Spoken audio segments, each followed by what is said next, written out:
Prenons l'attitude que prit Abraham, ce grand représentant de la foi qui tient bon jusqu'à ce que la résurrection soit consommée.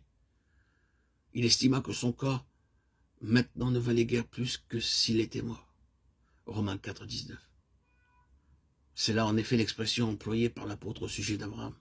Son corps était aussi bon que s'il était mort. C'est la même expérience à laquelle Paul lui-même fera allusion plus tard quand il dira en parlant de sa vie « Nous en avions fait à part nous le sacrifice pour apprendre à ne pas nous confier en nous-mêmes, mais en Dieu qui ressuscite les morts. » 2 Corinthiens 1, 9. Quelle merveille que les hommes puissent accomplir dans la création de Dieu. Ils s'arrêtent impuissants quand la mort fait son œuvre.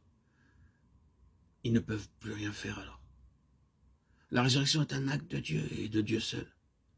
C'est magnifique ce que les hommes arrivent à faire quand ils peuvent opérer sur quelque chose de vivant. Mais quand la vie s'est éteinte, il n'y a que Dieu qui puisse intervenir. Et bien souvent, Dieu permet pour son Église et pour ses membres des situations telles qu'au point de vue humain, toute possibilité de secours et de délivrance est exclue.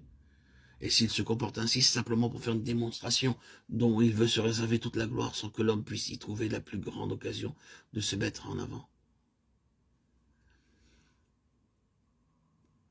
Il ne sera pas possible de nous ressusciter nous-mêmes, qu'il ne nous est possible de nous crucifier nous-mêmes. Mais nous ne devrons pas perdre de vue que toutes ces voies à notre égard ont cet objectif-là, manifester la puissance de sa résurrection. Ainsi le Seigneur Jésus dit, cette maladie n'est point la mort, mais elle est pour la gloire de Dieu, afin que le Fils de Dieu soit glorifié par elle. Glorifié, c'est à cet ordre de choses-là que nous sommes, frères et sœurs en Christ, bien-aimés, voués.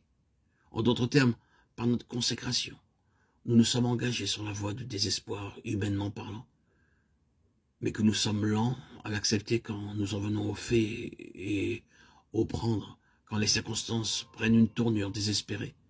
Nous nous regimbons et nous pensons que tout va de travers.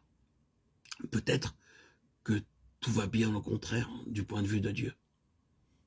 Désespérer la situation l'est bien, et de penser que c'est le chemin de Dieu n'enlève rien à l'acuité de notre détresse ou à son horreur.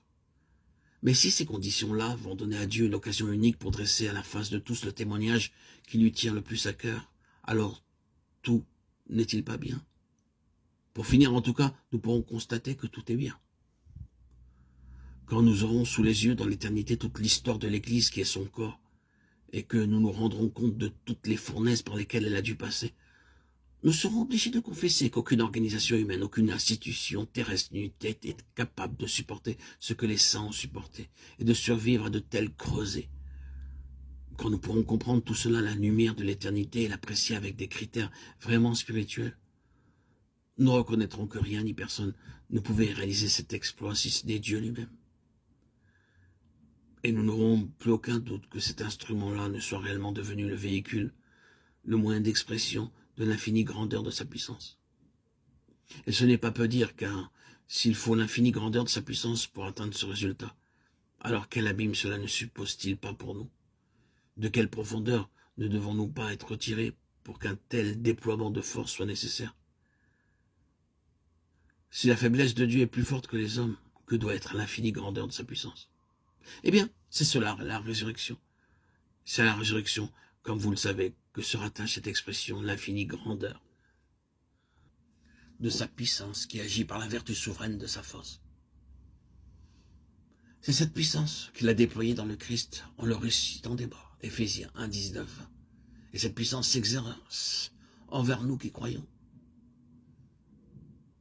L'Église, donc, le témoignage de Béthanie doit être le témoignage à la puissance de sa résurrection.